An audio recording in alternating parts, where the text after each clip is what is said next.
Ooh, there we go. Always surprised, always surprised. Hello, hello, hello. My name is Fiona. I use she, her pronouns, and I am the host of What Am I Rolling, which is a twice monthly RPG one-shot podcast. And this is a stream called Too Long Didn't Read Tabletop RPGs, where I hold myself accountable to all the RPGs I've never read.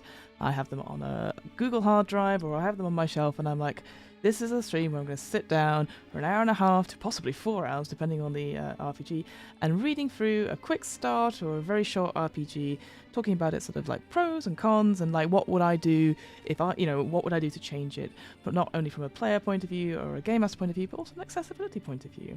I hope you're doing well. That was cool, completely off the cuff. I can't believe it.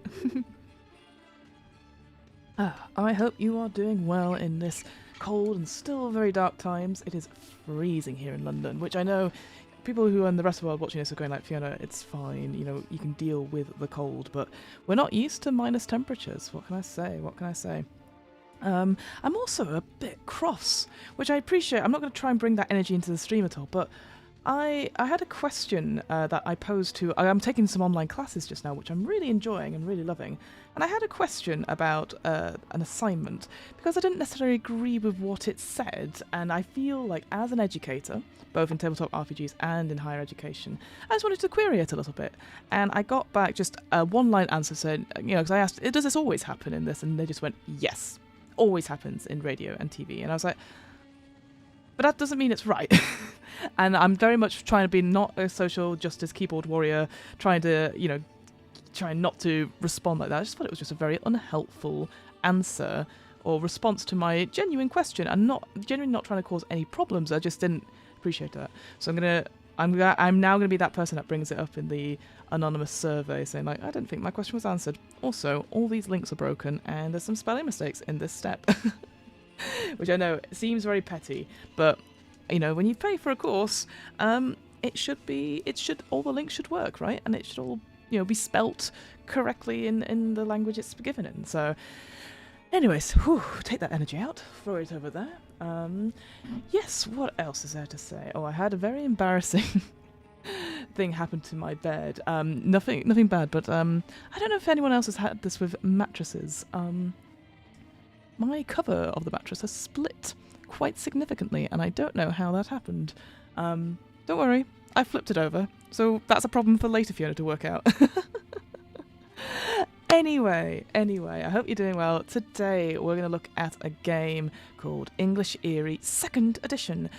This is written by Scott Malthouse, also aka Trollish Delver Games, who I have featured on my podcast, What Am I Rolling? I'll put a link to it right now because I've mentioned it. If I actually typed in the chat box, that'll be great. Done. We covered one of the games very early on probably during the pandemic, which was I'm gonna say Quill. I think it was called Quill, which was like a letter writing game, which was super fun and really really enjoyable as a solo RPG. And I was led to believe that this was also a solo RPG as well. Turns out it isn't. Turns out it's not. Which is cool. Which is fine. It's a 1-to-4 player game, GM-less game. Let me scroll down. But it's also what my flavour of the month just now is rural horror. It's folklore horror, which I am very excited for. So I will head over from Big Fiona Cam. I also, before I do that, I might change the music because it is a little bit aggressive. I thought, it's quite English Eerie because of the folklore horror. I was like, this song sort of matches with it, and actually, it's just very annoying. And also very intense. So I might go for this gentler one here. We'll see how that holds out. All right, music sorted. Whew. Over to small Fiona Cam. Ooh, there we go. So yeah, this is what it looks like. This again, it is sort of like a silhouette of a person against a fire, and you can't see it on this screen. I'll move over. There is another person. Again, it's like an oil painting essentially. There's the cover. We'll show that obviously in a second. But there is a person that is a picture on the cover, which is this one. Tag yourself. I am that person. That just made me laugh as well. So you can get this not only on DriveThruRPG, but you can also get this on itch.io on the Trollish Delver Games itch page. This is $6 currently if you want to get it from itch. But what I will say is that you can get this is currently as of January 2024.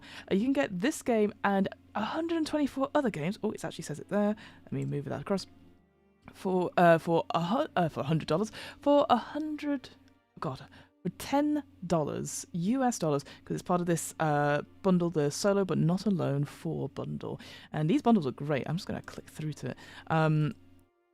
Because they're, obviously they're raising money for charity, and Peach Garden Games, I think they've hosted quite a few of these bundles before. But if you're ever interested in like checking out solo RPG games, obviously $10 isn't much.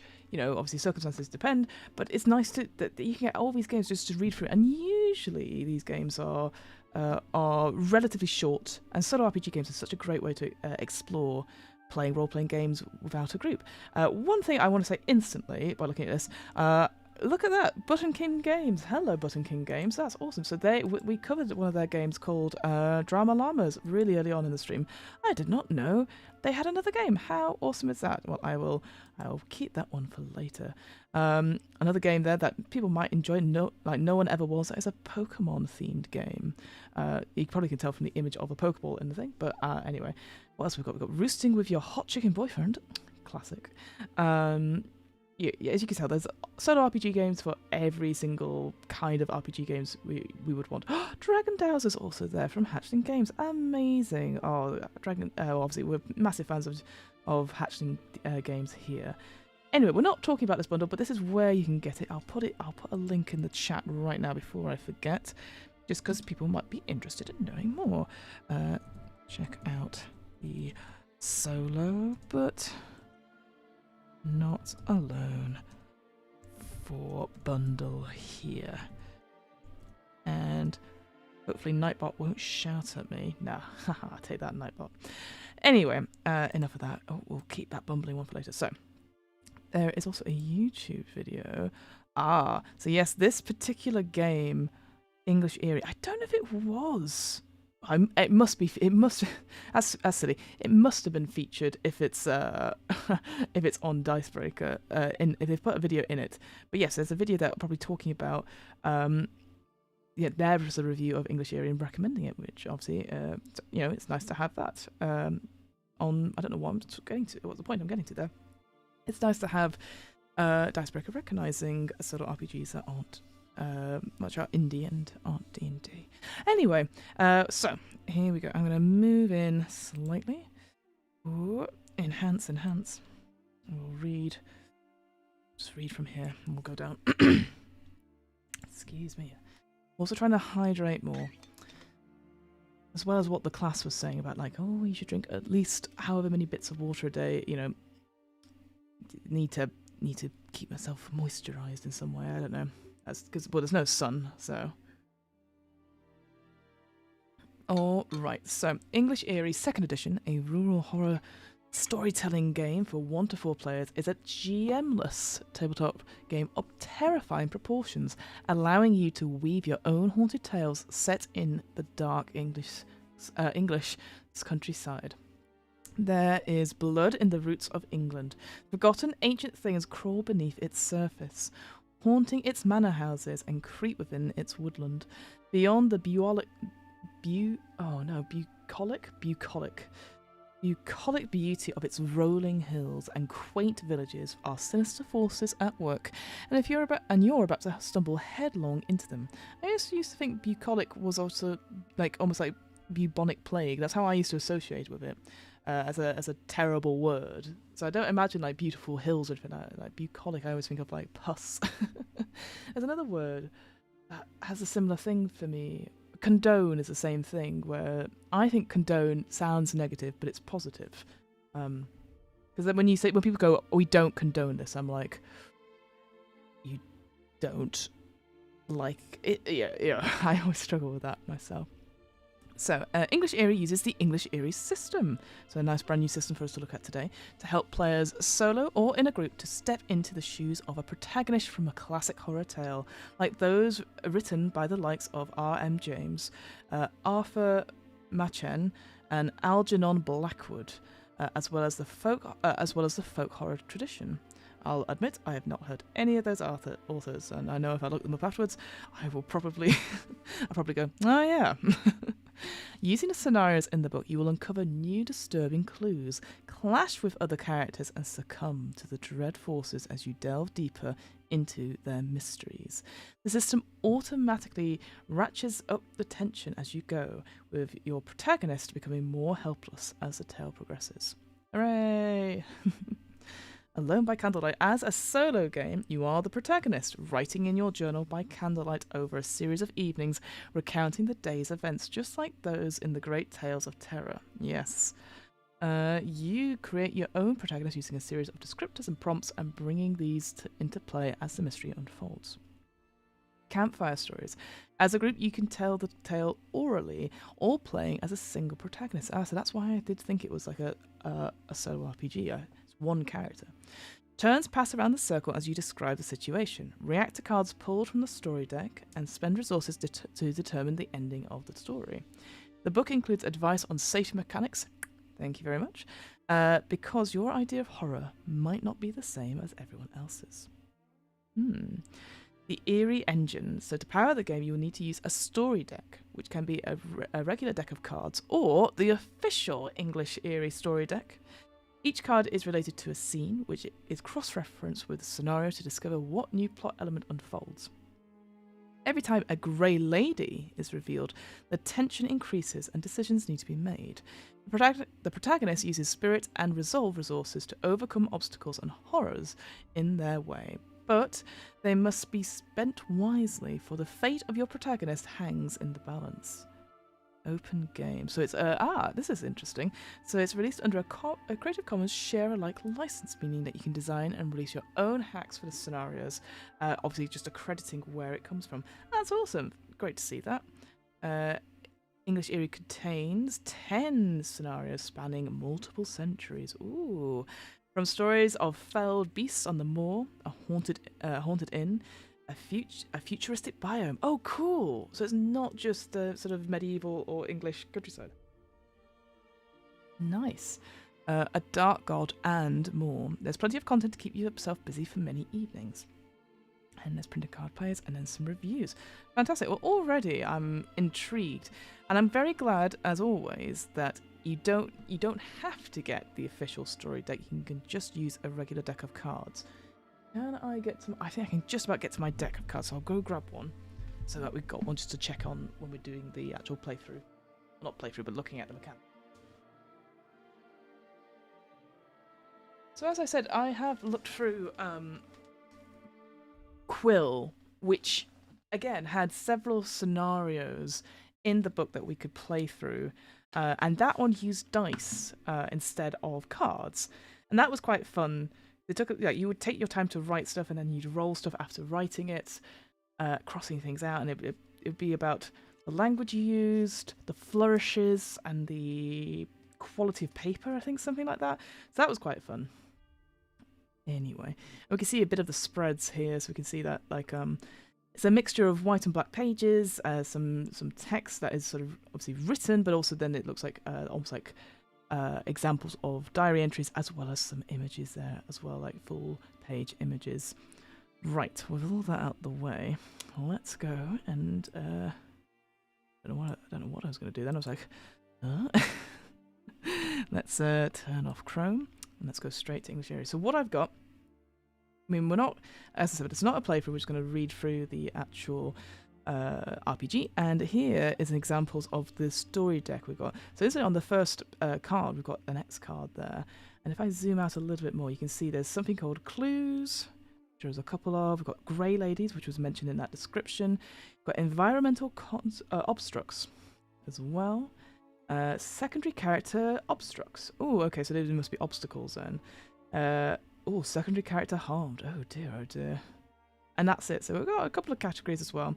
But what we'll do, we'll use my playing card deck just to see what it does it translate over well. Because that's the one thing I would say, is that if it's a complex system, sometimes you're like, well, I do need to have the official story deck, or I do need to have this.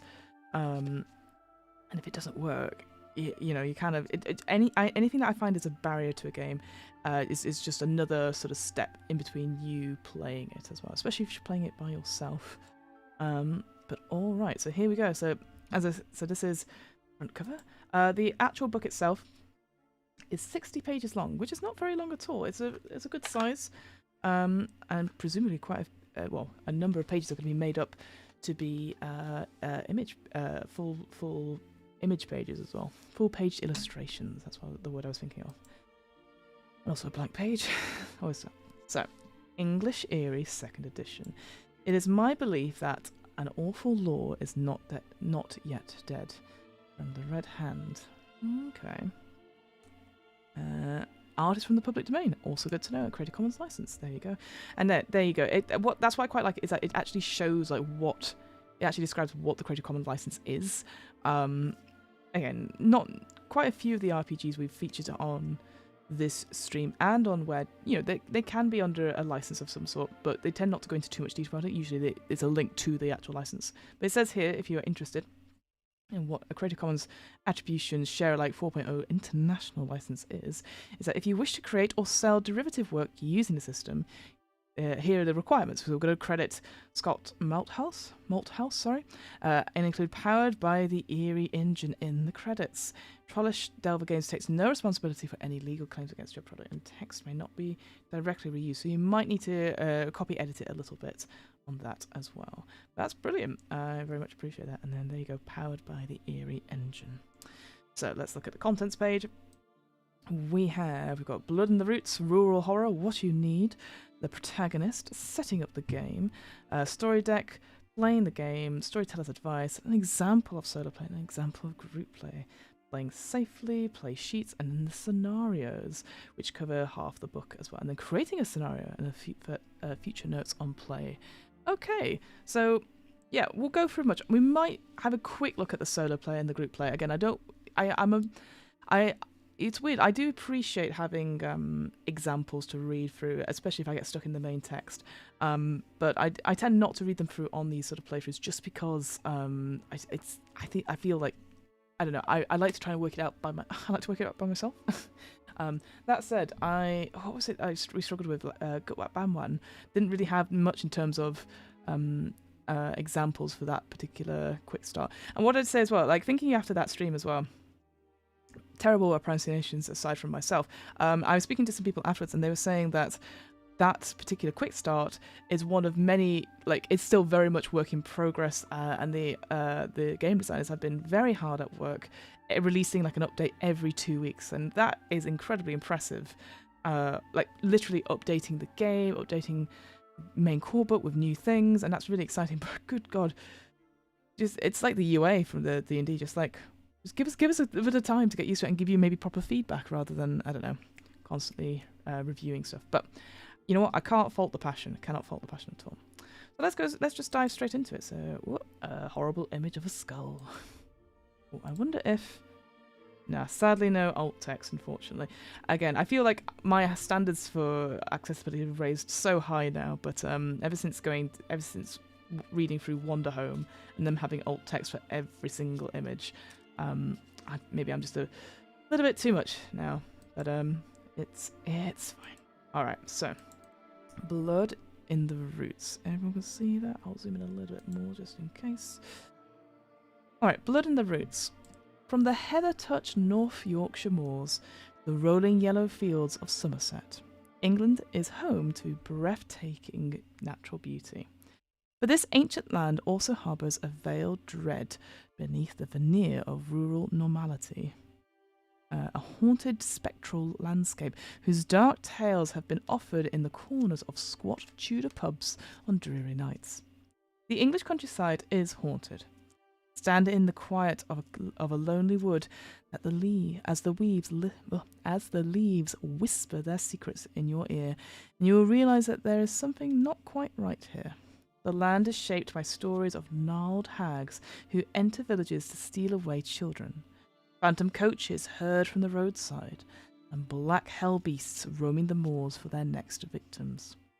Tall stone megaliths recall witches dancing on the Sabbath, engaging in unholy acts, and calm pools hiding beings who would seek to drag wanderers to a dreadful end.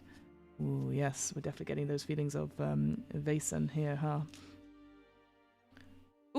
Hello, Hatchling. Working with Chris Hopper to ensure Cryptic Creeks is highly accessible. I think that's important. Yes, I agree. And I don't know if you caught the beginning of the stream, but I was just looking at the solo but alone a bundle 4 stream, and what did I see? Dragon Dowser's in there, so that was quite exciting to see.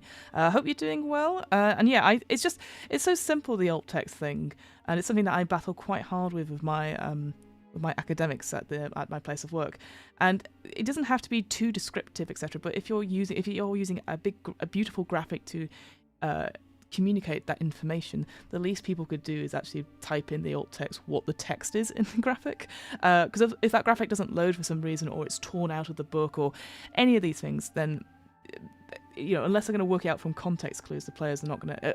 The players are going to struggle in that sense. But that's awesome. I can't wait for Cryptic Creeks to be highly accessible. That's awesome. So what is English Eerie? So English Eerie takes inspiration from English folklore, along with the works of writers such as M.R. James, Arthur Machen and Algernon Blackwood, to help players tell their own stories of the haunted English countryside. Hatchling says, unfortunately, my prior games aren't accessible as I'd like, due to only researching it last year. But that's okay. I can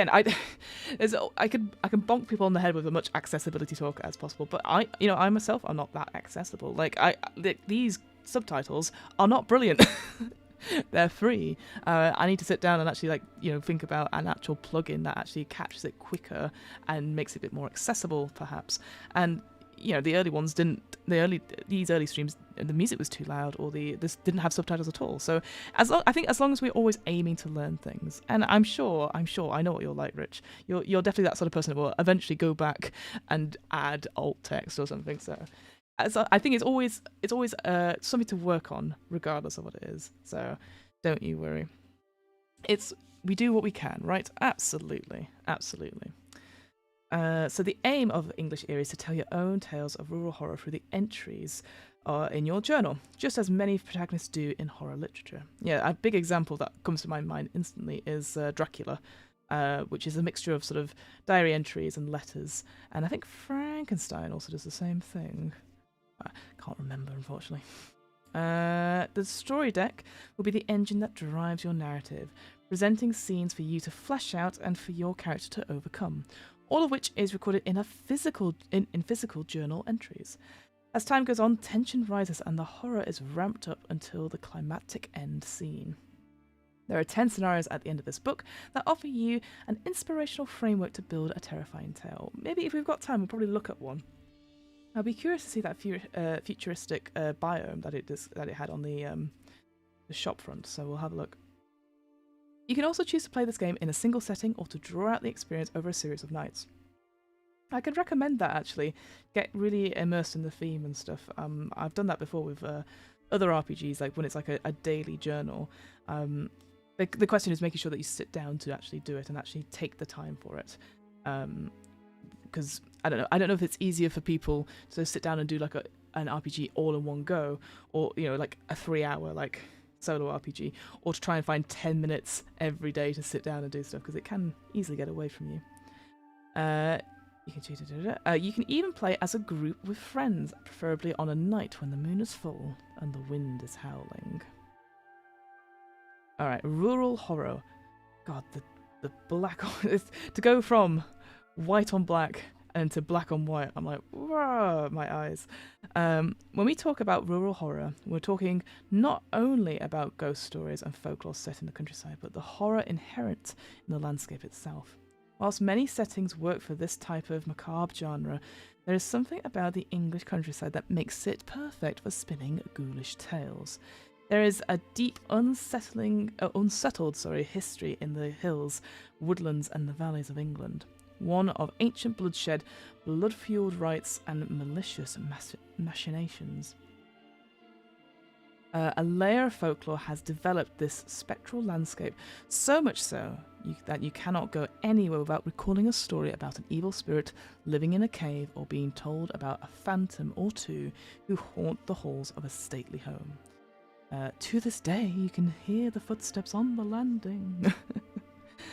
The renowned works of M.R James are dripping with tales of rural terror, often set in manor houses deep within the countryside. Like A View from a Hill, they evoked a landscape haunted by the accursed dead. James's tales were often set in small villages or coastal towns where some evil is nudged awake by some hapless scholar. It's always the academics. Algernon Blackwood, who was much loved by cosmic horror writer H.P. Lovecraft, who too wrote about the cold, naked country and its eerie inhabitants. Arguably his greatest work, The Willows, Blackwood conjured a land that is at odds with humanity, one that is ancient and where we only trespass. Whilst The Willows is set in Eastern Europe, the descent into madness the characters face is brought on by their natural surroundings that can easily be placed in England. In fact, the scenario of the Lost River in this book is inspired by this tale. You will also find inspiration in folklore horror films like The Wicker Man, Blood on Satan's Claw, and A Field in Britain. Each of the films probably conjuring a sense of ancient dread in their own ways. Obviously I've heard of those films. I don't think I've watched The Wicker Man all the way through, actually. Blood and Satan's Claw instantly reminds me of the Inside Number 9 episode. So I don't know if that's trying to think of a better word than piss take. I don't know if that's a comedic take on that film. But Field in Britain, I've always wanted to see that. I remember watching the trailer, and I know it's got the guy from Inside Number 9, but the guy who directs it, he's done a whole lot of films which are spooky and weird and strange. I'm going to have to find out afterwards. I want to say Toby something. I don't know. It's not Toby Whitehouse. That's somebody completely different. That's really cool, though. I did almost read that first film, The Willows. I was like, The Wind in the Willows. I mean, a land that's at odds with humanity. I mean, that could be a really dark twist, huh? Alright, what is presented in English Eerie is a method of immersing yourself, and your friends if you choose, as one of the characters from these rural horror stories. Through the system, you will craft your very own tale, respond to the actions of others, and unveil clues that will lead you to the inevitable conclusion. Like the characters in many a weird tale, yours may not survive, or they may suffer a fate worse than death. Bum, bum, bum. Oh, another gorgeous full-page image. So what we will need for this game. So we need a play sheet. So it's a character sheet and a record of your terrifying tale, allowing you to note down key characters and clues as you go. Presumably one of the pages at the back will have that, so we can check that out later. A journal. If you're playing alone, you'll need something to write in. A journal or letter paper is perfect for writing your story.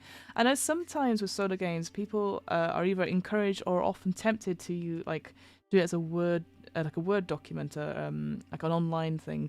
And I think this has its pros and cons, obviously, because when you're writing in a journal, I feel like it's harder to edit yourself. Let's put it the other way around. If you're doing an online sort of word processing document in the cloud or something, I find it's very easy to be like, oh no, that's not what I meant, and edit it out. Whereas if you're writing something, it feels more natural, like you don't have to go back and edit. And I think that's the thing I'd always say with any solo RPG games, that it requires you to respond to prompts. Just write from your gut instinct. There's ultimately, unless you're doing it for content for a podcast, say, or a stream, no one's ever going to see your solo RPG work, and no one's going to be like marking it or criticizing it or anything like that. And there are certain, I'm sure I've mentioned this before in this stream, there are other RPGs called artifact RPGs, where at the end you have like a memento of your time playing the game, and ultimately that should be your full experience of it, like warts and all. Obviously safety tools aside. So I always recommend, if you're trying or you think about doing solo RPGs for the first time and it's like a story written one, do it on paper, like write it out. It is more enjoyable, and it's also therapeutic. I think it's more therapeutic than doing it online. But again, your mileage may vary or your accessibility may vary on that. So the story deck is the other thing we'll need. So it's a 19-card story deck, which is the engine in which the game runs. It is made up of several types of cards, clues, secondary character harms, secondary character obstructs, environment obstructs, and grey ladies. Grey ladies. Definitely agree, says Hatchling Games, or Hatchling DM, sorry. There are also RPGs where you can destroy the gaming materials, such as Wreck the Deck. Absolutely, yeah, Becky Anderson. I've got a copy of it somewhere as a PDF, and I need to print it out. But yeah, there was a game again I played on Ware a long time ago, which was it was about social anxiety, and one of the game mechanics, which I didn't follow through with because I'm a big wuss essentially. It was about you would be using playing cards, and that would determine how the conversation, all these text conversations had gone, and if it had gone really poorly, you would have to cut up the cards and then burn them, and I was like, I don't feel comfortable burning playing cards. But I guess it's different, like a book or a journal. The other one I can remember is The Beast, the very first solo RPG game I'd ever played, and I recorded it for Where. Definite massive content warnings for that particular game and that playthrough if you ever want to go listen to it. But again, it encourages you never to share what you've put out there and to burn your diary as well. But yeah, it's interesting. I don't know my feelings on that, but it would be interesting to do that as an experiment. Like if you had a group of people that just went away, did some solo RPGs, and then at the end you just go, and now I burn everything, and you're like, oh, did you have a good weekend? Yes. As you play the game, you will reveal cards from the story deck to drive the narrative. You can use the official story deck or a regular deck of cards. We've got some here, but only 16 cards. That's good as well. That's very good. Spirit and Resolve tokens. So grab 2 piles of tokens, beads, etc. of 2 different colours. These are your Spirit and Resolve tokens. Spirit and Resolve takes the narrative to new directions and determines the ending of the story. Oh, you'll also need a 10-sided dice, or a D10, in addition to the aforementioned materials. This will be rolled at certain points in the narrative to see if how your character fares against story challenges. And then we've got some optional stuff. Well, it says optional, then we have a scenario itself, but candles, in brackets, optional. To add to the spooky atmosphere, you may use candles to light your play space, taking care to clear any fire hazards out of the way before play. That's cool. I like, yeah, you normally they say like, atmosphere stuff, so lights down, have some music, etc. Like the same with 10 Candles, with Dread, it has a similar sort of vibe there. I think the problem is with my candles, I have lots of smelly candles. You know, and so it'd be like, yeah, really getting into the horror aspect with Cherry Blossom. Yes, good. And then finally, we will need a scenario to play. Scenarios provide a structure for your narrative, giving you the general idea about what's happening, in addition to clues, obstacles, and the tension table. Ooh, a tension table. Scenarios can be found at the end of the book. Alrighty, another full page image. I'll just zoom out so everyone can see that. Alright, the protagonist. The prologue. In a game of English Eerie, you become the protagonist in a tale of rural horror, attempting to investigate the terrors that surround you whilst diving deeper into the mystery. Throughout the narrative, your protagonist will be tested by secondary characters, in brackets, good and bad, the environment around them, and the evil that pervades their waking world. Just like in many of these classic stories, things won't necessarily end well for your character, and this is just fine. English Eerie isn't about winning the game, it is about the story you tell. I remember, this was obviously a very long time ago when I used to play sports, if you can believe. I remember coming back on the train from a thing, and I was talking to, let's say, an associate of the team I was on. No longer speak to them for various reasons, which is fine. But they asked me, like, oh, so what other hobbies do I have outside of the sport? And I said, oh, well, I play RPGs, and I explained to them, and they were like, so what's the point? You know, how do you win? I was like, oh, you don't necessarily win. It's not like a board game. It's just, and they couldn't understand that because they were they were the sort of person that, for them, they were doing anything and they had to win. So they were a big, I seem to remember, they were big into Magic the Gathering. Like, they would go to, like, tournaments and drafts and all that sort of thing. But for them, it's like, I want to win. And I was just like, I don't want to live my life like that. Like, because I'll face facts, I'm unlikely to win at things. And you know what? That's just fine, as this game says. That's just fine. Okay. To begin play, we must form the protagonist you will embody when writing in your journal or playing with your friends. If you're playing as a group, you will all tell the story from a single protagonist. The protagonist will in part be determined by the scenario you're playing, as you'll be using a different character for each scenario. Yes, this is very, very similar to Quill, the letter writing game, where you would have to create your... Oh, no, they had archetypes of characters, I think.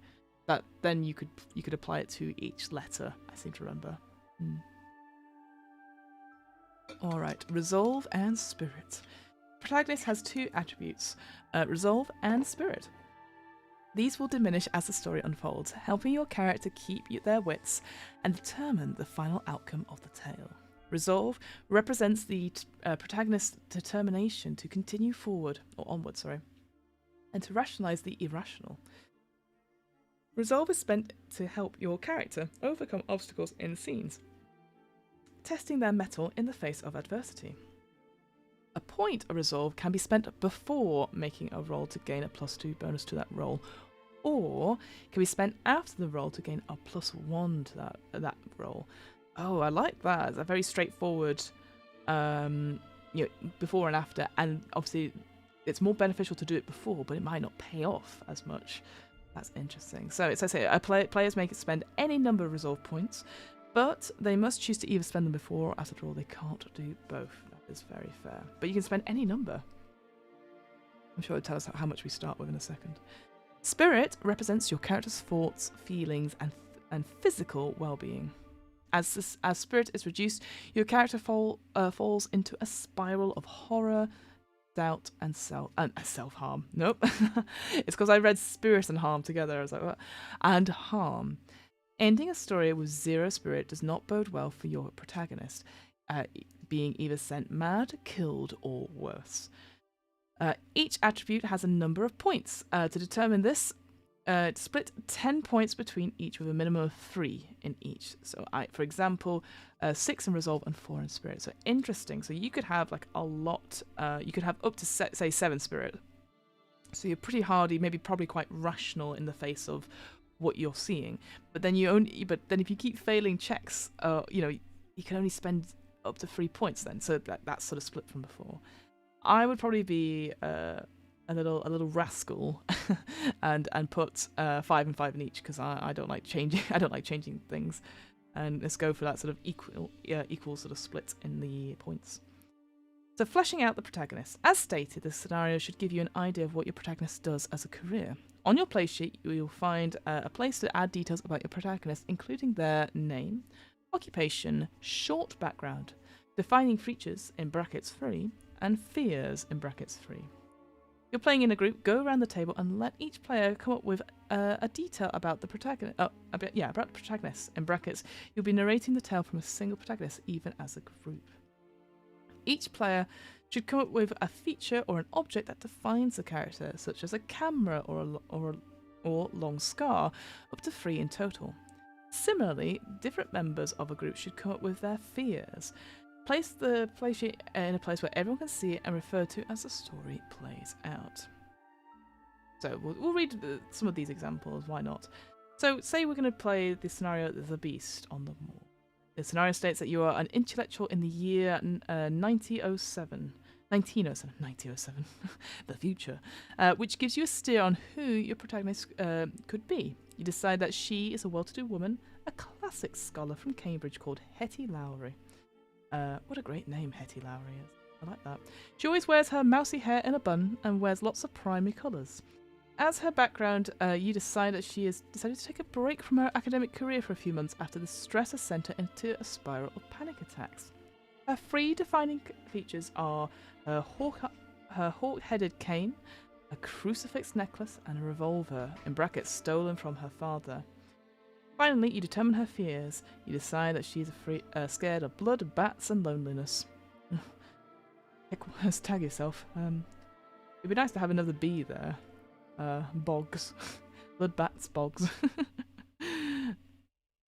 Alright, but that's it in terms of character creation. So all you need to do is sort of that, again, just be guided by that scenario. So clearly pick the scenario first and then go into fleshing out that protagonist and then splitting out the tokens between the two attributes.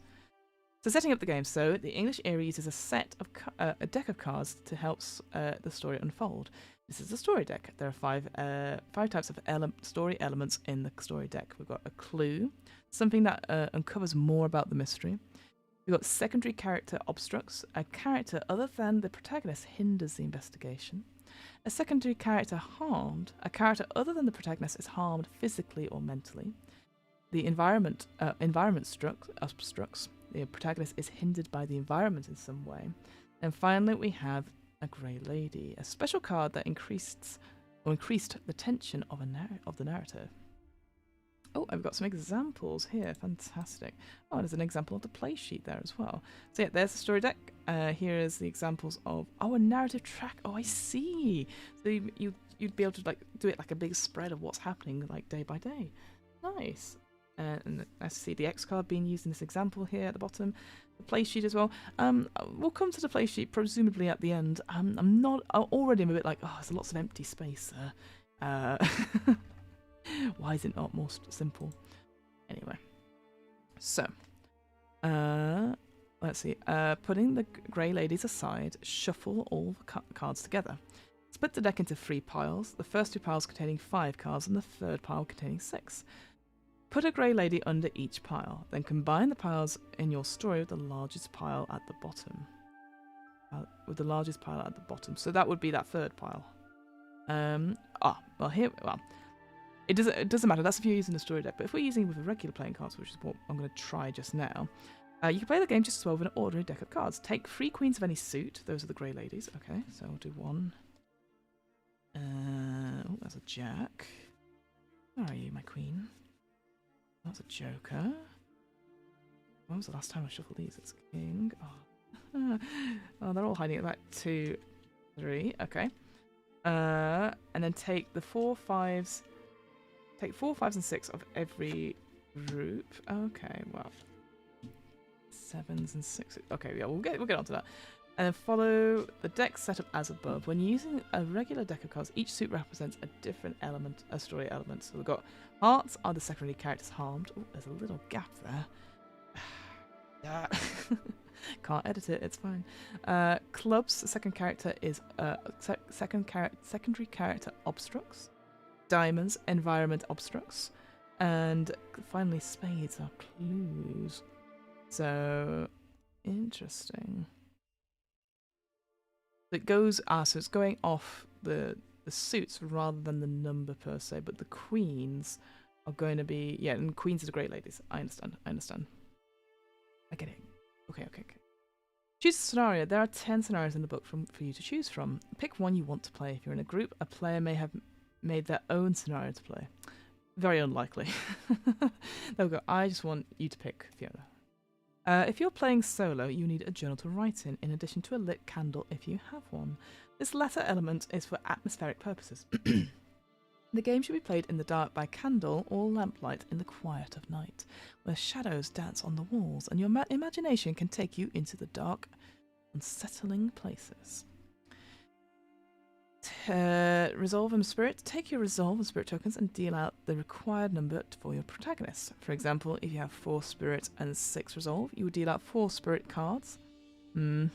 Or 6 Resolve tokens in front of you. So that's a mistake there. So 6 Spirit tokens. But choose a different colour for it depending on the attribute. Okay. Prepare the play sheet. Create your protagonist based on the scenario synopsis and fill out the play sheet. And that's it. That's all you need to go for if you're doing it by yourself. But if you're setting up for group play, follow the same steps. But make sure that everyone has access to the components.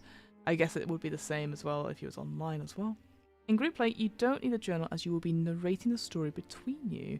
However, you might want to make notes on the play sheets to remind you what's happened in your take.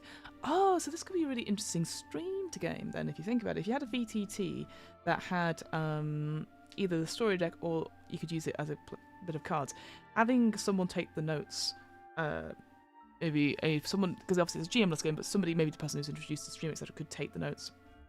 And that everyone can go around there. Oh, this could be actually a really good world-building one. That I could. Interesting. Instantly, I'm like, oh, this is perfect for a stream game if we're not writing stuff down. Ah, interesting. Maybe I'll consider that then. Let's remind yourself what happened in your take. Within a group setup, it is advisable to review the safety tools in the rules before, to make sure everyone is comfortable with the stories you are telling. Of course. And then here is an example, so giving the date, and then an example of a diary entry there. And there's another image, nice lovely blue filter, all good. And then the story deck, the prologue. The story deck is the engine that drives the narrative and pace of the game. This section details each of the 5 story element cards with examples. Okay, so the first one is Clue, which is like a sort of a greenish sort of card, like a dark olive yellowy green card with a skull on it. That's on a desk of some sort. We've got clues provide some insight into the nature of the horror of the protagonist is facing. This could be an ancient map at the back of a bookcase, or a candle that is swiftly snuffed out in an empty room. Clues offer an indication as to what the horror is, where it can be found, and some horror features. I guess if you were playing this online and you're using the story deck, or you're playing it in person, again, just to be like, again, this is a podcasting thing. I'll be like, oh, I got a clue card. Just make, because, you know, again, I appreciate people might not be like watching the stream as I'm talking it through, but they'll be definitely listening. So hence why I just want to like describe everything in big detail. Hey, hello, Dead Toothbrush. How are you doing, my friend? How are you doing? We are doing English Eerie, which is like a solo/group game, all about telling folklore horror stories set in the English countryside. But I hope you are well, my friend. Yes, we're just looking at the story elements now. I can hear my phone going off. I hope that's not you messaging me to distract me. The second category we've got is environment. I keep saying constructs. Environment obstructs. Looks like double spacing there. Maybe with the way it's aligned, perhaps. So with the environment obstructs card, it is a much more brighter green filter on.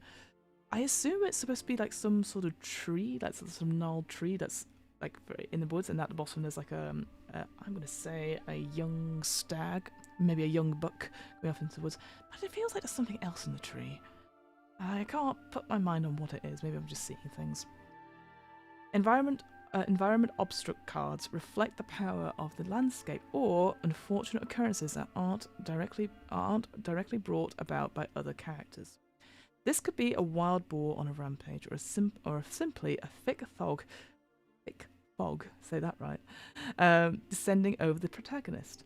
Because this is an obstacle, the active narrator must roll equal to or above the number on the card on the D10 to gain a beneficial outcome. Ah, so yes, at the bottom of this card there is a number. The example card uses 7. Oh, so the numbers do mean something. How interesting. Okay. So yeah, so if it comes up, roll the D10 to come equal to or over to gain the beneficial outcome, otherwise you will fail. Fair enough. Then we have secondary character harmed. This is a red card, which looks like it's set in the forest with a bit of swampy atmosphere.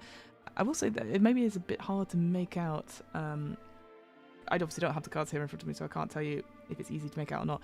But there's a person that's on like an island or a bit of a muddy bank, and there's someone looming over them in a white robe and has a axe. So I don't think that person on the bank is going to last very long. Secondary character harmed cards denote a scene where a character other than the protagonist has harmed physically or otherwise. Okay. Scenarios don't have a list of elements for this. Players should look at the list of characters and the situation to determine how a secondary character might come to harm. These could be injured accidentally or be attacked by a lurking horror, for example. Then we've got the penultimate category is secondary character obstructs. The secondary and this card again has a number on it, and we have interesting enough, the harmed card didn't have a number on it. The secondary character card does, so it probably has the same mechanic as the environment obstructs one. But it looks like two people are fighting in a graveyard with like a purpley blue filter over the top of it. Gosh, honestly, why does everyone do that? I also will say, is that not a dodgy shadow? Like, is this person wearing any pants, or have they split them in some way or soiled them in some way? I can't tell. I think it's just the shadow of the illustration, and presumably what it said in the credits that all these are not stock art. These are Creative Commons images as well. So, secondary character obstructs is another obstacle that must be overcome with a roll equal to or above the number on the card on a d10. In the scene, another character actively gets in the way of the protagonist and their goal. This could be through violence, psychological coercion, or warning them to stay away from a location. And then finally, the final sort of card category we've got is a Grey Lady, which you can imagine is grey. And it seems to be someone in a shroud coming out of some smoke, and with two people sort of like looking on in awe. One has a stick, one is bowed in sort of like reverence. Grey Ladies are scary though. So the Grey Lady card is a turning point in the story, denoting a scene where the tension arises. When a Grey Lady is drawn, consult the tension table to see an outline of what happens. It's up to the active narrator to interpret this in whichever way they choose, but a resolve point must be spent or a spirit point is lost. Ooh, okay. Interesting. So it must be spent or a spirit point is lost. Oh wait, so if or, right, so you have to spend a resolve point, or you lose a spirit point. So you see, that's why you maybe don't have to stack it with one attribute being 7 and the other one being 3, because that could be quite poor for you. Okay, playing the game. The flow of play. Games of English Eerie follow a similar flow. Oh, there's another. It's because of the aligned way of this document. I'm always like, is that a double space? Whether you're playing alone or with a group. The basic framework of play is as follows. Reveal a story element from the story deck onto the narrative track. Determine how the story element on the card affects the protagonist. Make a roll if the obstacle is revealed. And spend resolve where desired. Note the outcome in your journal or narrate the outcome out loud to the group, and then reveal the next card on the narrative track. If you're playing in a group, determine the first player to be the active narrator. The active narrator reveals the card, makes any rolls, determines the outcome of the scene, makes rolls to overcome obstacles, and determines how the resolve is spent. Other players are encouraged to help out the active narrator by making suggestions, but the active narrator always has final say. Whilst playing solo, obviously, the solo player is always the active narrator. When it's time to move on and reveal the next card, the player to the left of the current active narrator becomes the new active narrator. Pass a token around to remember which player is the active narrator. Yes, that's probably quite important just to denote that, especially people always chipping in with stuff. Revealing scenes and storytelling. English Eerie is played by revealing cards which correspond to scenes in your story. Start the game by revealing the top card of the story deck and putting it to the side of the deck in the play area. This is the first scene and it starts the narrative track. The image on the card will determine the type of scene your protagonist will be part of. Look, back to white on black. Okay. At the scenario you're playing and read the list of story elements that relates to the cards you've chosen. You can use any of these elements to help you create a narrative, but if inspiration strikes you, you're free to invent your own. If the scene involves an obstacle, you will need to attempt to overcome it, and see overcoming obstacles below in brackets. Once you've decided on what happens in the scene and you overcome any obstacles, write this down in your journal if you're playing solo, or narrate the outcome if you're in a group. Then reveal the next card and place it next to the previous card on the narrative track. New scenes should relate in some way to the last, but it shouldn't be a random scene. Yeah, it follows on from what happens next. This is a narrative game. I will say it does repeat itself quite a little bit. I understand, like that last sentence could have been written better, I feel. Reveal the next card and place it next to the previous one on the narrative track, rather than saying card twice. It's the same with that active narrator one. Where did it say it there? When it's time to move on and reveal the next card, the player left to the current narrator becomes the new active narrator. Like, you don't need to repeat active narrator several times. And then pass a token to remember which player is the current narrator, or the current storyteller, or something. Like, it's just, I appreciate active narrator is the scripter you're using for this game, for the who's in charge of the story at this point. Overcoming obstacles. Some story elements in a scenario are known as obstacles. As can be inferred, these are story elements that get in the way of the protagonist, stopping them from achieving their goals. There are two types of obstacles: secondary character obstructs and environment obstructs. Do you feel there could have been a better name for it? Like, just obstacles. Obstructs sounds really... It's a very hard word to say. I keep saying constructs for some reason. Each of these cards has a number on it. When revealed, the protagonist must attempt to come over this obstacle standing in their way. And to do this, the active narrator rolls a d10. If the result is equal to or higher than the number on the card, the protagonist has successfully overcome the obstacle. If the result is lower, they are hindered in some way and must lose one spirit. Ooh.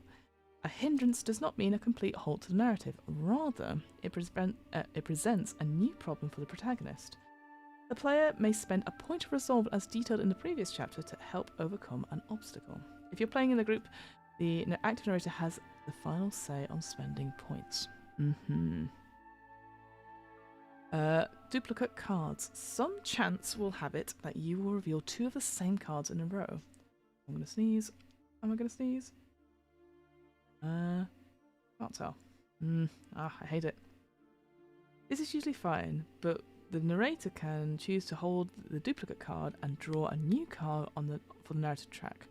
On the next turn, the held card should be played. Oh, great. So you're not messing with the order too much. Cool. I like that. I like that a lot. Sip of water to keep hydrated, as always.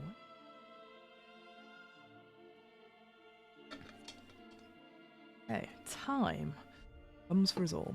Every two cards revealed counts as a day in your journal.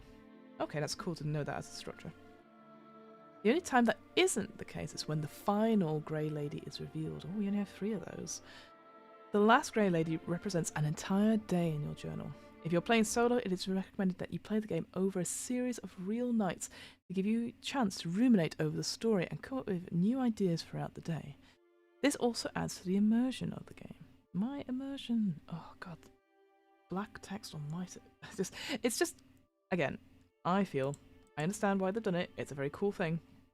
And I appreciate printing out white on black is not good for your ink. But yeah, just keep it consistent. Especially someone here like Miss Dark Mode over here. Revealing a Grey Lady. Grey Ladies represent a notable event in the story and increase in tension. When a Grey Lady is revealed, read the tension table in the scenario to determine the event that occurs. Starting with the first event and moving on to the second when the next Grey Lady is revealed, and so on. This is usually left fairly ambiguous, so you can be as creative as possible when telling your story. To simulate the creeping increase in horror, when a Grey Lady is revealed, the active narrator must spend a point of resolve or lose 1 point of spirit. If you cannot lose any more spirit, you will still remain at 0, but must spend resolve if you have any remaining. Okay. Increasing tension. As the narrative moves along, the tension of the story will rise to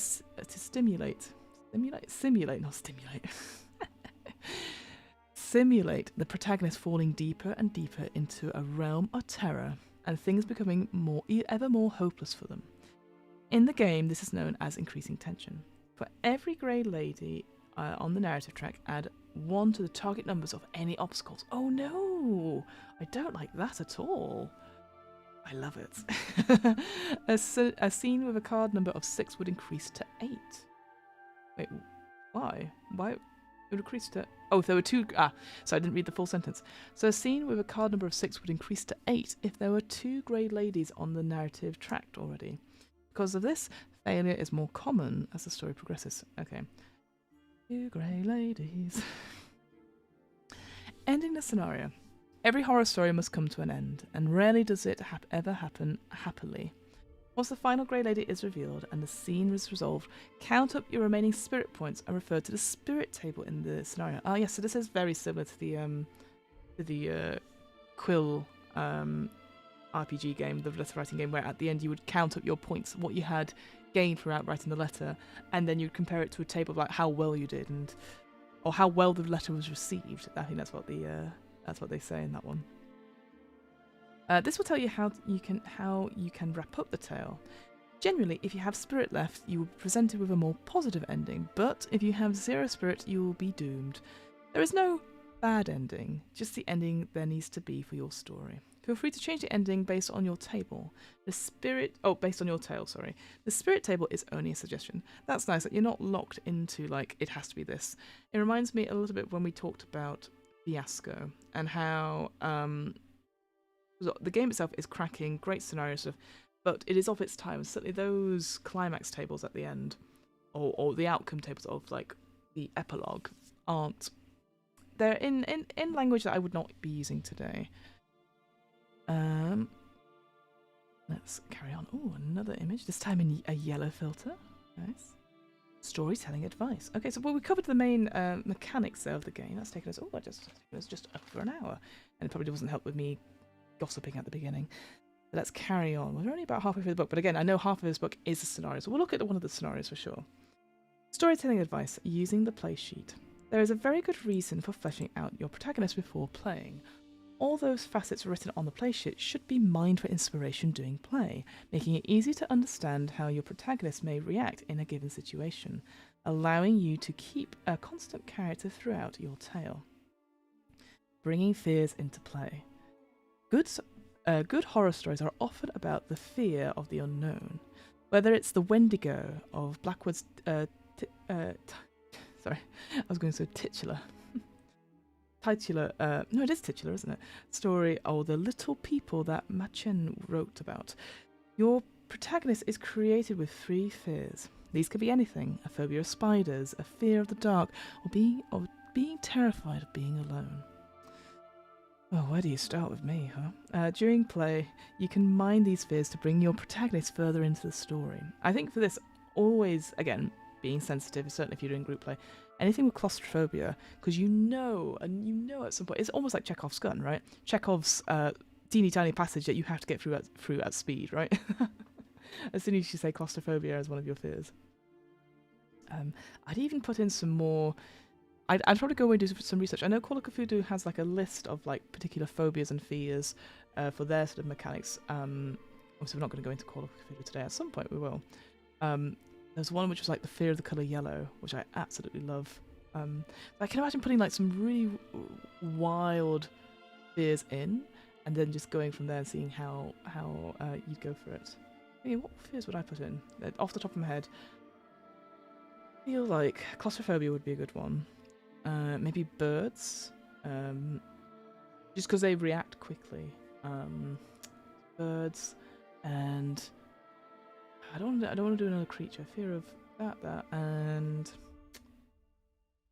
maybe water would be good. So you got an element, you got some sort of creature that can suddenly appear, and like an abstract concept. I was thinking of yellow, or another sort of environmental thing. So yeah, I think you think of it like environmental or animal, or maybe something more character driven. I'm not so sure. Anyway, where was I? Sorry, before I sort of wandered away from the book. You can easily invent obstacles that directly relate to these fears. If your character was definitely afraid of snakes and the active narrator pulled an environmental obstructs card, you may forgo choosing one of the environmental obstacles listed to have your character fall into a nest of adders. Oh, the classic English obstacle that always happens to me. Pit of vipers, but that's just work. You don't have to use all of your fears in the game. Having 3 allows you to consider your options. It should be noted that by using your fears, the game does not seek to minimize people with these fears. Ah, very good. Good to have that line. Overcoming these during play with a good roll or savvy spender of resolve can make it for excellent character building. Some example fears to get you started. Ah, fantastic. Agoraphobia, bacteria, bats, blood, claustrophobia, got on there. Darkness, death, dogs, I'd probably say corpses as well, probably with that death one. Fire, heights, illness, loneliness, night.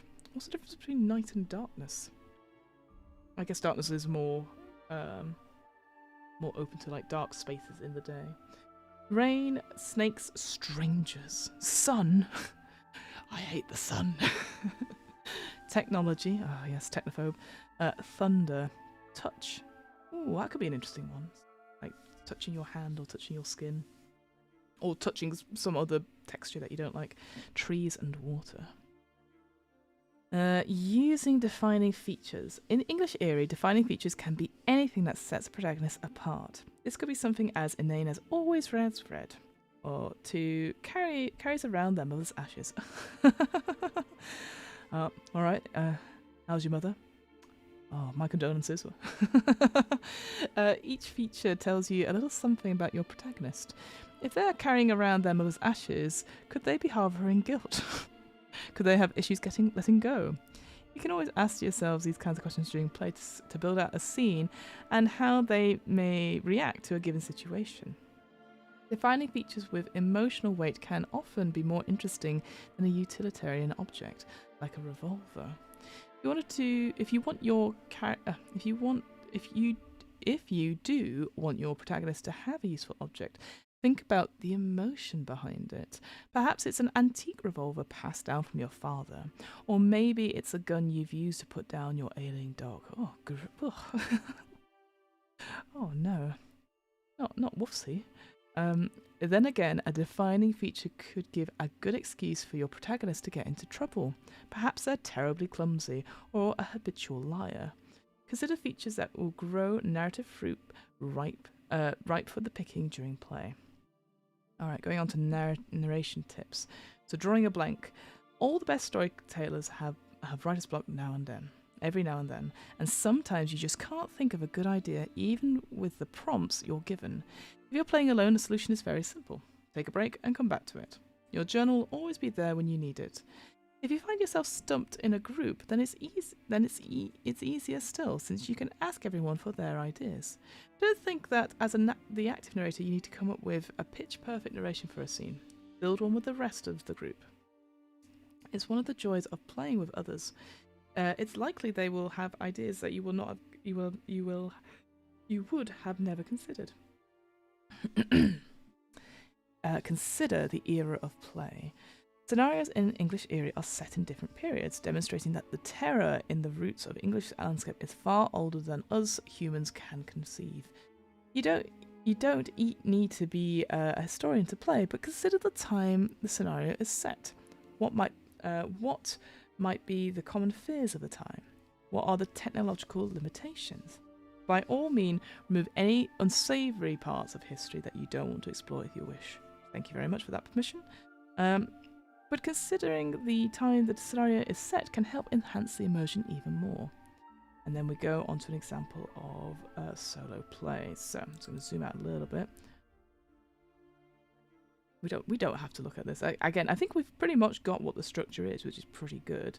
And it'll be interesting what the tension table is, but that's going to come out in the scenario. So we're going to move on. And yes, there's another example of group play there, which again is pretty useful. I see it's the same scenario for both ones, which is a good way to compare and contrast. Actually, that's a really good shout. Let's carry on. Playing safely. Hello. English Eerie is a game of creeping dread and outright terror. When you're playing alone, it's easy to decide where your limits are, but if you're playing in a group, some players may have different ideas about what is acceptable in horror than you. This section discusses how to best play safely so that everyone else can enjoy it. I will say this is halfway through the book, so obviously before we get to the actual scenarios, I had to put this right at the top in one of the earlier chapters, to be honest with you. just to get it out of the way and just be like, just be like tick right away that people know before they start reading. It's a good idea to start any group game by discussing candidly about what subjects that are off the table. As a rule, English Eerie doesn't recommend anything to do with sexual violence or violence done in a gratuitous nature. Certain players might have phobias that others need to be aware of, and triggers based on real experiences. These boundaries should be noted down beforehand. Yes, and I would then also encourage like what topics are on the table. I know I go on about it all the time, but the idea of boundaries are important, but also foundries, to get us excited for the game. Because there's nothing, I think there's nothing worse than we're all getting excited to go, and then obviously somebody comes in with the admin side of it, which is important, and I don't wish to, again, I have to stress this every time, the importance of the admin is like key. That's the way we like get through the game and just like make sure that everyone's on the same page. And that's not just for safety, but like the structures, what we expect of the stream, all that sort of thing.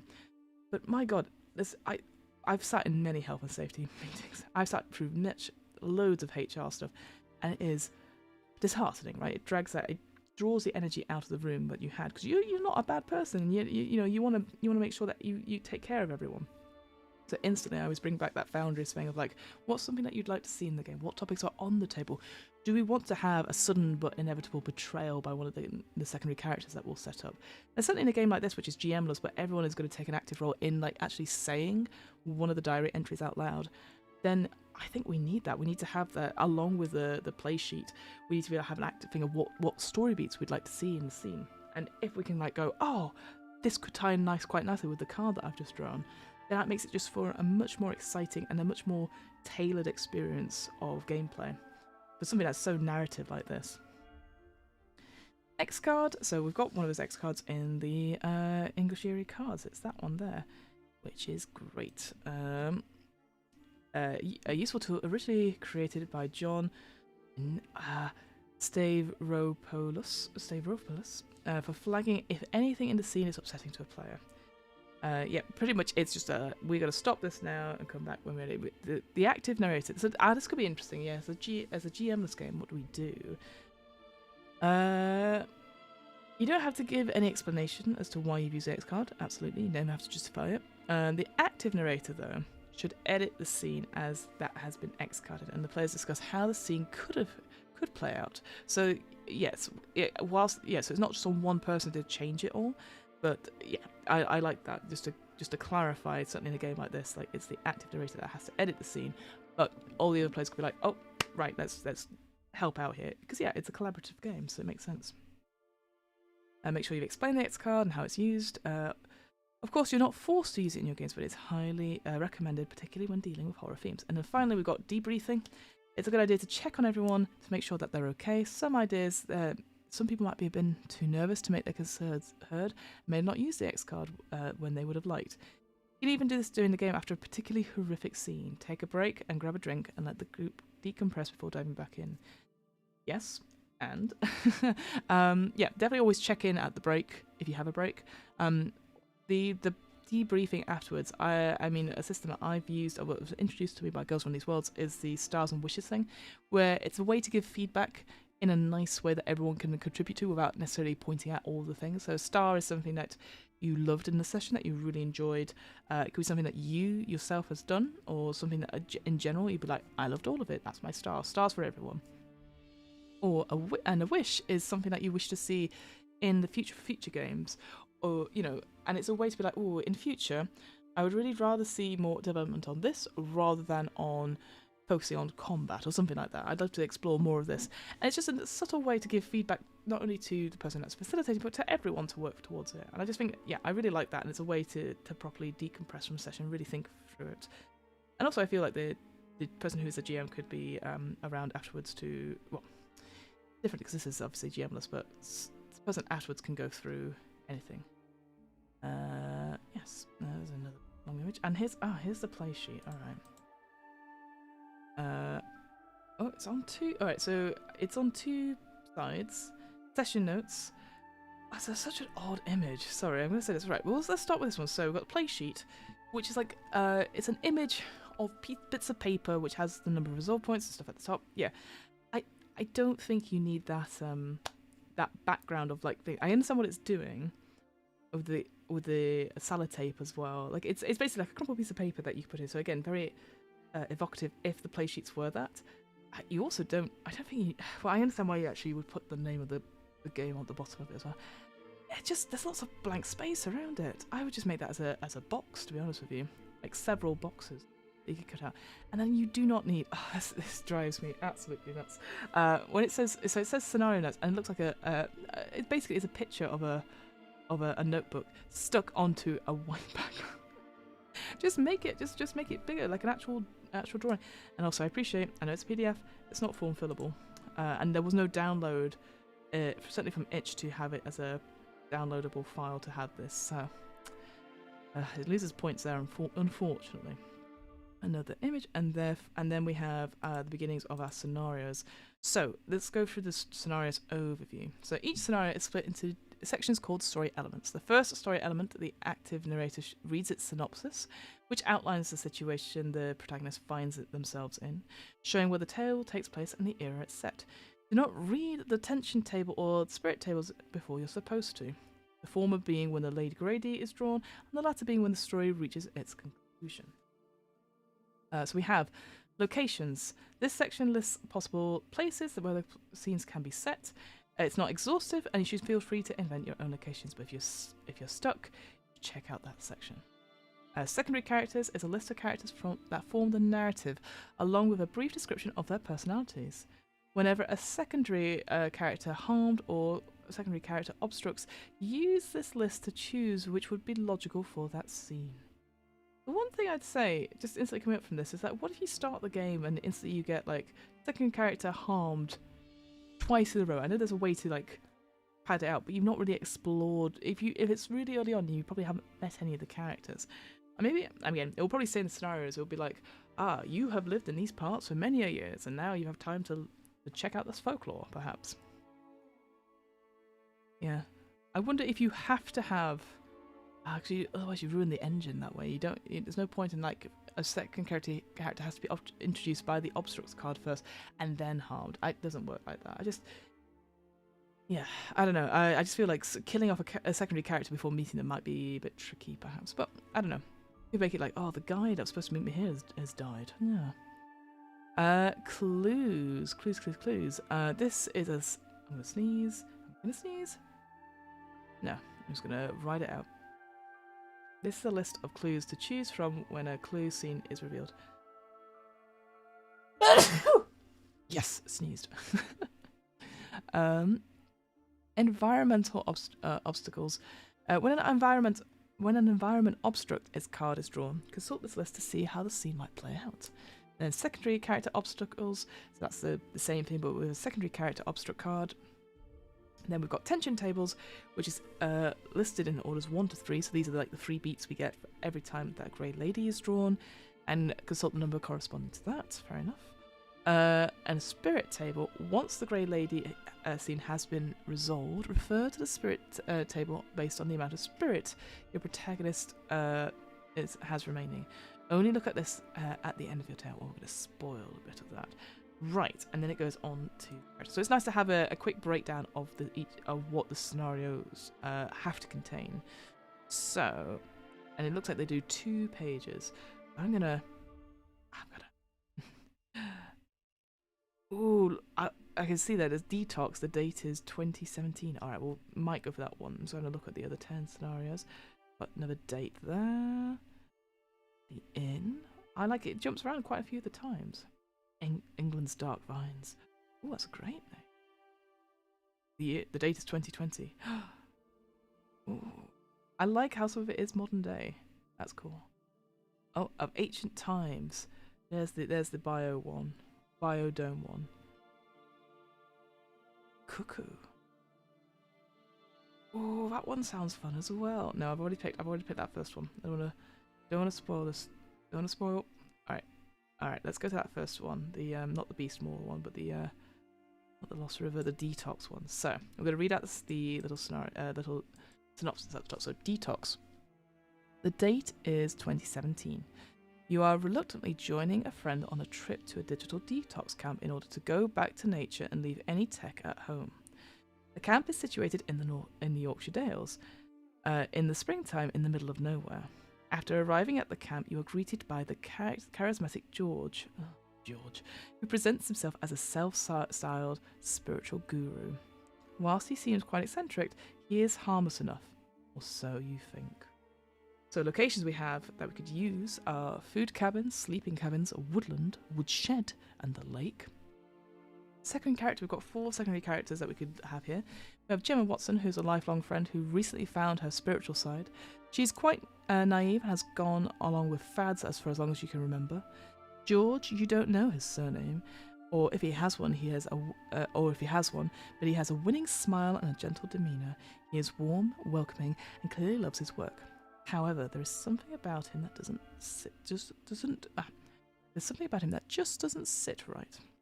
Brianna Gable is George's protege, who obviously idolises him. However, he seems jealous of anyone talking to him. It's not... Sorry, Brianna, perhaps. And Zach Salt, a 30-something punk with a foul mouth.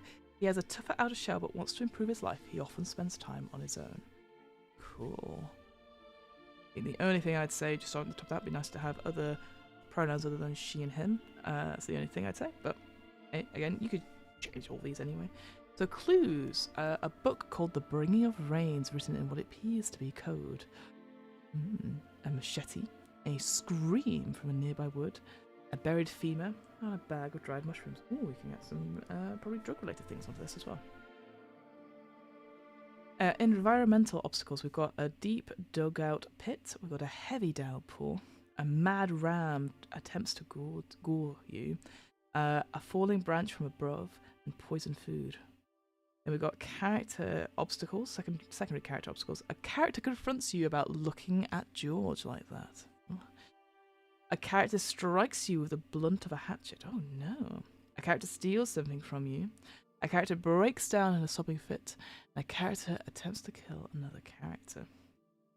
Then on the texture table, so that's when we draw those grey ladies. So a human skull is found in the wood. Alright, that's step 1. Step 2. Someone saw George wandering into the woods last night with a machete. Oh dear. And then, finally, you confront a large wicker effigy. Campers are being forced inside, and there's a smell of smoke in the air. Oh no. Of course it's a cult. Of course. Spirit table. So, at the end of the tale, so once we've confronted that final thing, depending on how much spirit we've got remaining, will determine the ending, so to speak. So, if one or more spirit, you escape from the cult and end up in a sleepy village. After battering on a door, you are brought inside by an elderly couple where you recount your tale. In the morning, you get the train home, a nervous wreck. You no longer trust anyone. If you have 0 spirit remaining, your last entry tells how you managed to scramble away from the effigy, recounting seeing campers being burnt alive within the wicker shell. After you write, you fall asleep and wake up with a shadow looming over you with a machete in hand. You will join us, says the figure. I'm not so sure about those 2 endings, if I'm honest, personally. You should definitely be in the wicker. You'll be in the wicker shell. Let's go look at one of the later ones. Not the Dark Vein. No. So let's say, what renovation? You quit the rat race to follow your dreams of owning a house in the country. You move into a temporary house on the renovation site of an old estate dating back to the 1700s, which was barely habitable until you poured your savings into fixing it up. Oh no, you're doing it ghosts. A month into renovations, strange things begin to happen. A builder goes missing without a trace. Odd sounds can be heard echoing in the walls. Oh, he's in the walls for sure. The architect, Hamilton's here, is behaving erratically. You put your life into this, so you're determined to see it through no matter what. So, what we've got in terms of locations are the estate itself. We've got the east wing, west wing, chambers, kitchens, wine cellars, libraries and gardens. We have the horse shed, or stables is what I would call it. Your temporary home, Lisa's office, and the statue garden. So, secondary characters, we've got Sam Roberts, your partner and love of your life. They packed, good, got they, them, there. They packed in their hedge fund management job to live out a dream in the countryside. Oh, capital I there. They've recently been complaining about terrible dreams. Haven't we all? Derek Moss. A high-flying architect with a drinking problem. Despite being a fairly relaxed chap, recently his behaviour has been off.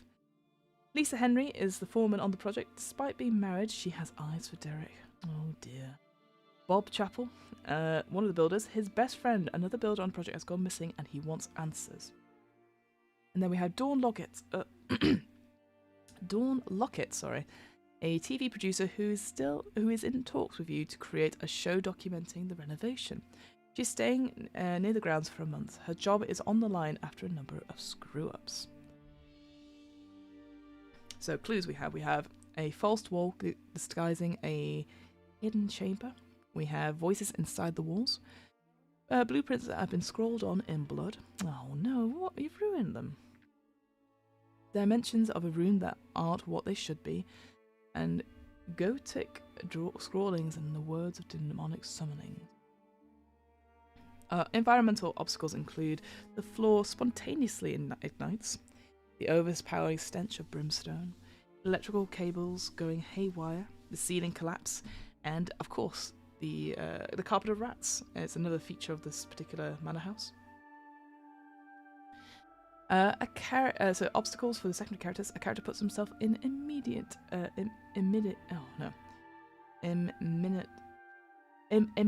danger. Get there eventually.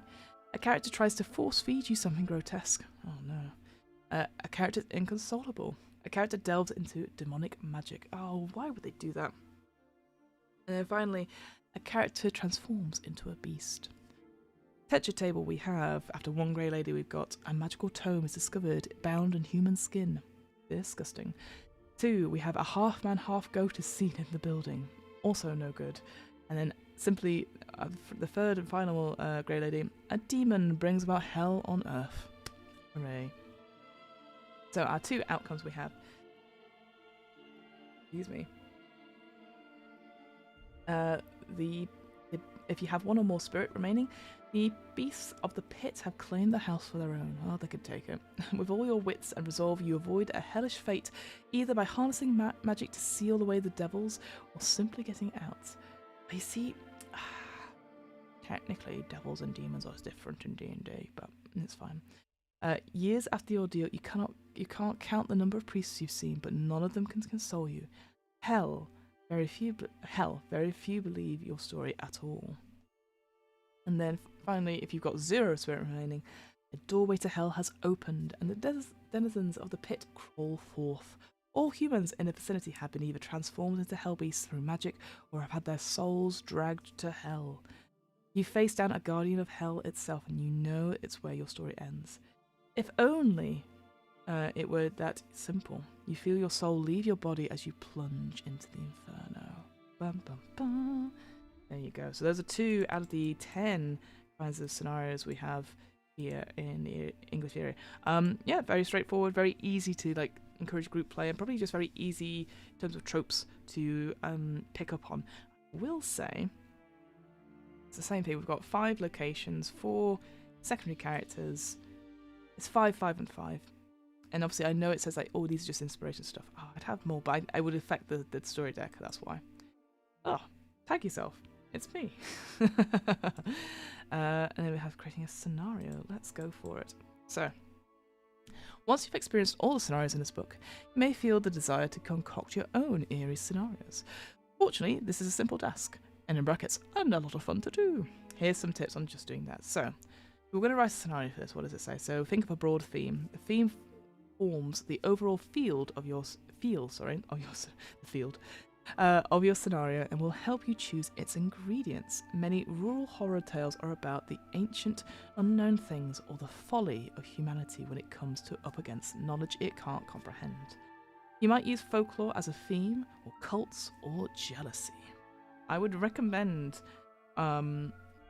if you have it, and also I appreciate, D&D is bad, the Van Richten's Guide to Ravenloft, it does a really cool breakdown of all the different genres of horror. And they've got a really cracking one on folklore horror about the certain beats you can do and certain tropes or recurring themes that could come up in it. So I'd recommend that for sure.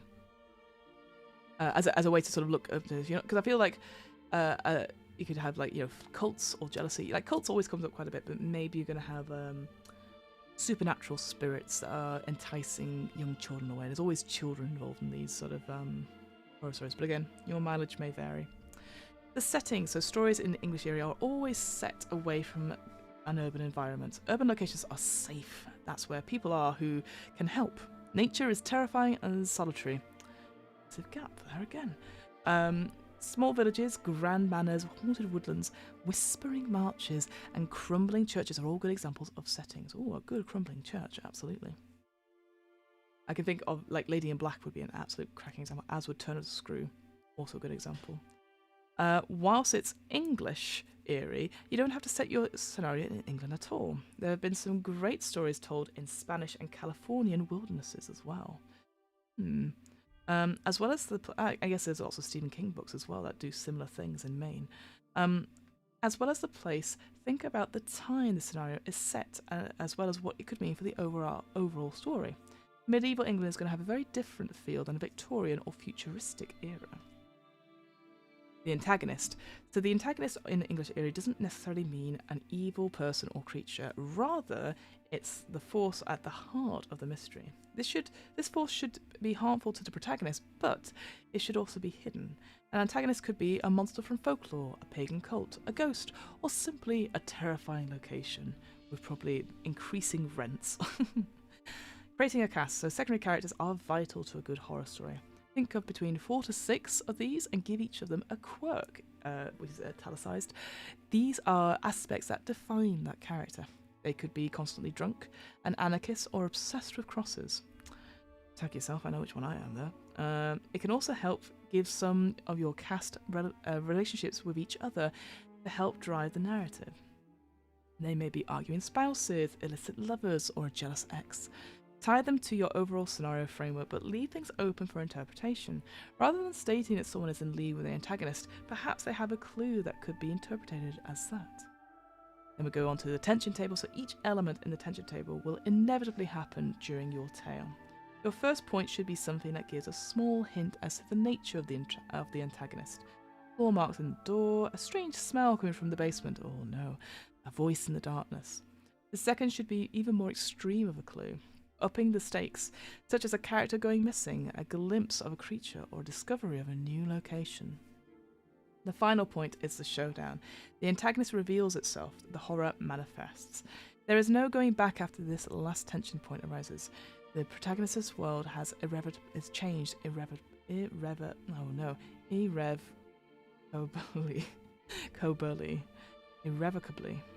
Get there eventually. The spirit table. As you'll have gathered, the spirit table is split into 2 consequences. One if your protagonist has 1 or more spirit points remaining, and 1 if they do not. When you are creating your own scenario to play with your group or to play yourself, it is not necessary to write these out like the scenarios in the book. Instead, when it comes to the resolution, discuss with the group what the outcome would be, each taking it in turns to add an element of the narrative or coming up with your own idea if playing solo. Nice, I like this as an alternative. Having spirit remaining calls for a more positive outcome, but in brackets, but never wholly positive. The protagonist will still be negatively affected by their experience, but they survive to tell the tale. For a zero spirit outcome, either the protagonist has met their end, in brackets, in which case, describe how this happens, or they have become so scarred. Yeah, they have become so scarred that they will no longer be able to participate in society. Story elements. Once you have the above, you can start putting together your ingredients, the clues and obstacles. Make sure these generally fit with your overall theme and protagonist, but don't overthink them. Don't overthink it. Even more random elements can make for surprising turns in narrative during your game. Yeah, absolutely. I would take a leaf out of Brindlewood Bay's book in terms of clues, which could be used as either like red herrings or just ignored completely. So, further notes on play. It's going to talk about artifacts now. Excellent. So when the game is over, Part of the beauty of English Eerie is that you have an oral or a written narrative that can be told or read by others. Solo games use a journal leave behind a physical artifact, a diarized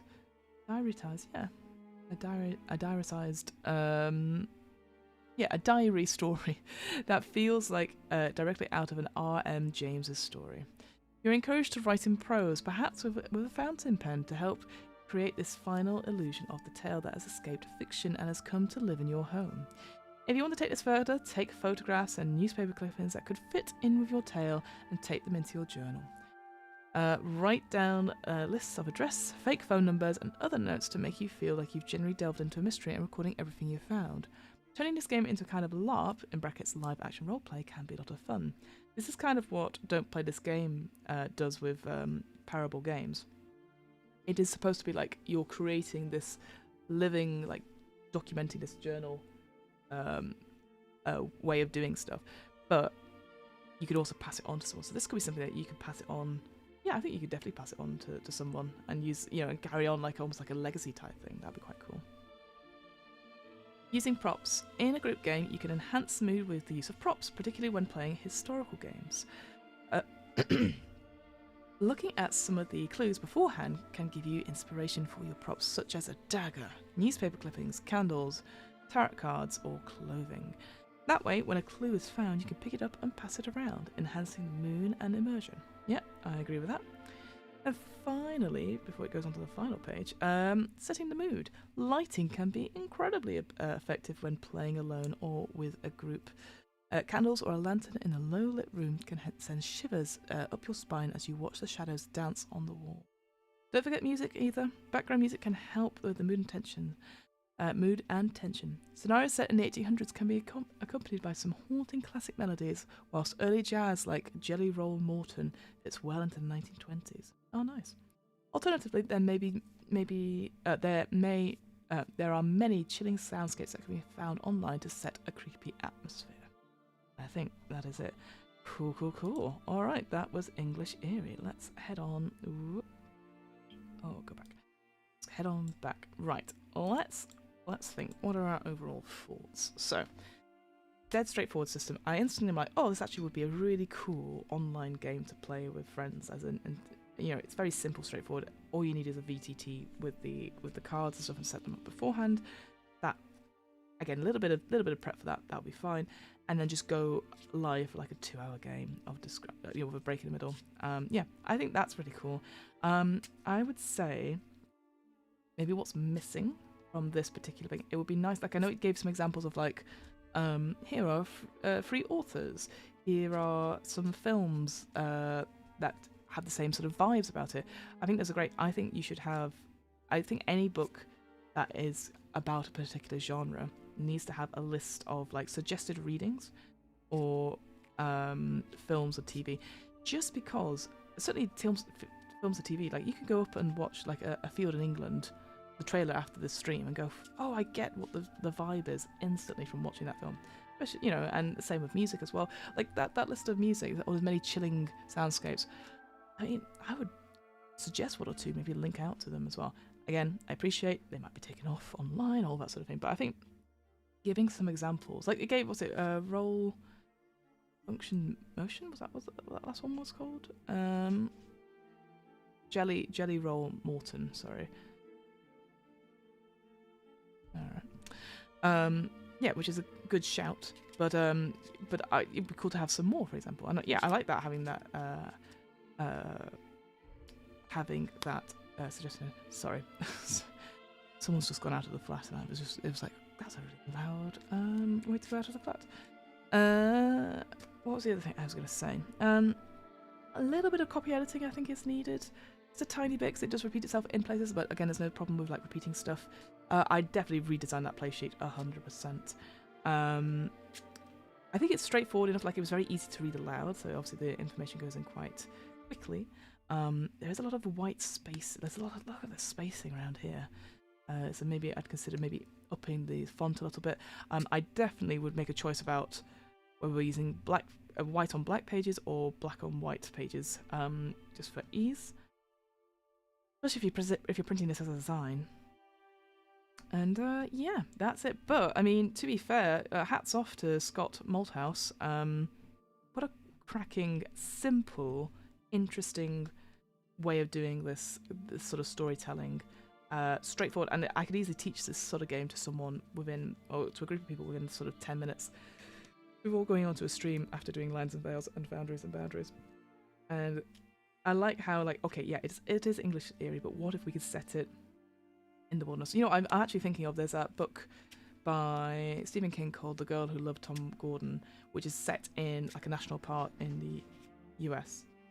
And that is a cracking one. So yeah, anything wilderness-wise would work really, really well, for sure.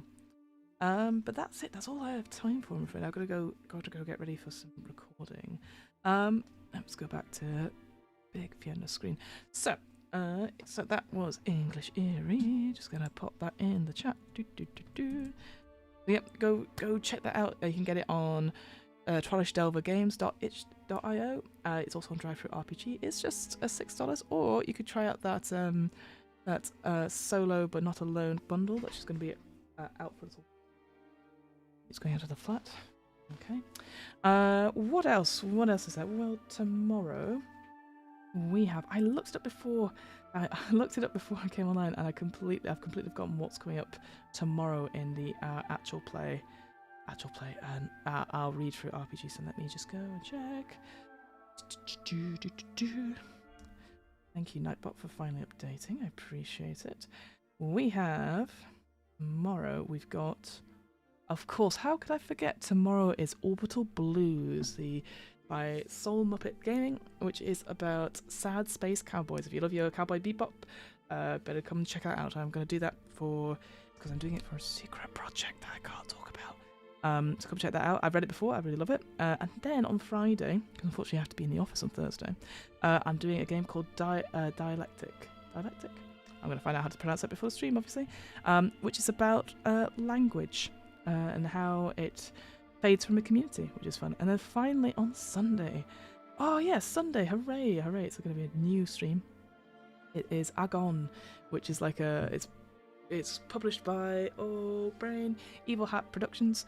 It's Fred Hicks, and it's about ancient Greek myths and how do we play in that sort of vibe. And it's got a really cool system. I'm really looking forward to reading it. It's been on my list for a little while. It's got a whole bunch of stuff. If you're like, Fiona, this sounds amazing, where can I find out more about your work? Oh, hello. Christopher Hoffman, thanks for joining. Hi, the indie record label, the Library of Occults, makes soundtracks for folk horror movies that haven't been made yet. They're on Bandcamp. Sounds like a good soundtrack for this game. Oh, thank you. What a great suggestion. Very much appreciate it, Christopher. Yeah, I'm always a big fan of like supporting indie record labels, and that's the thing, right? You want to make sure you can have really good soundtracks for your game. So thanks for that recommendation. Very much appreciate it. Sorry, I only just saw your comment right at the end as I was about to just type in the chat, so thank you so much. If you're like, Fiona, where can I find out more about what you do, and where will this, if we ever play English Eerie, where we can find it? Well, I run What Am I Rolling, which is a twice-monthly tabletop RPG one-shot podcast. Here we do lots of different RPGs, going from the solo going through the solo narrative play all the way through to like stream play, all that sort of thing. We try and cover as many different systems as possible because there is a game for you. It just might not be the one you think it is. But also, if you're like, Fiona, I only read D&D books, and you're like, I get it, I understand. I mean, you're wrong. You should play all sorts of different games. Check out the DM's Book Club, which I'm the co-host for, and I founded the podcast, where basically we read the D&D books so that you don't have to, and it's just a way of reading some stuff, saying what we like about it, and then saying how we can improve it for not just D&D, but for all systems, or whatever story you'd like to tell. So check that out. That's the DM's Book Club as well. Finally, I can't remember what the code is for that, but I'll do it tomorrow perhaps. But if you're like, Fiona, I'd love to hear more about you. No, you don't. If you want to come and chat to us about tabletop RPGs, we've got a Discord. I put a link to it in the chat. Come join us on Discord. We're just a group of lovely people from around the world just chatting about tabletop RPGs and getting people excited to play them, because ultimately that's the aim of these streams. It's a mixture of like making it accountable for me for reading aloud, because I got to do that for various bits of homework stuff and life admin stuff, just be able to read out loud and sight read, etc. But it's also quite fun to read game design and learn how to create stories and just be better players and better GMs, because that affects all parts of life. So yeah, come join us on there. We'd love to have you. We're always very welcome, and we're always open to other suggestions of tabletop RPGs for us to either run on where or to read on here. Always open to that as well. I think that's everything. We'll be back tomorrow, same time, same YouTube channel. We'll be doing Orbital Blues, which I cannot wait to go through again, honestly.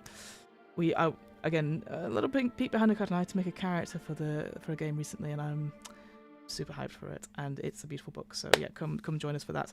But I will see you tomorrow if you're watching this now, or we'll see you back in the VOD on the VODs, no doubt. Have a wonderful evening, folks. Make sure you're rested, all the good stuff.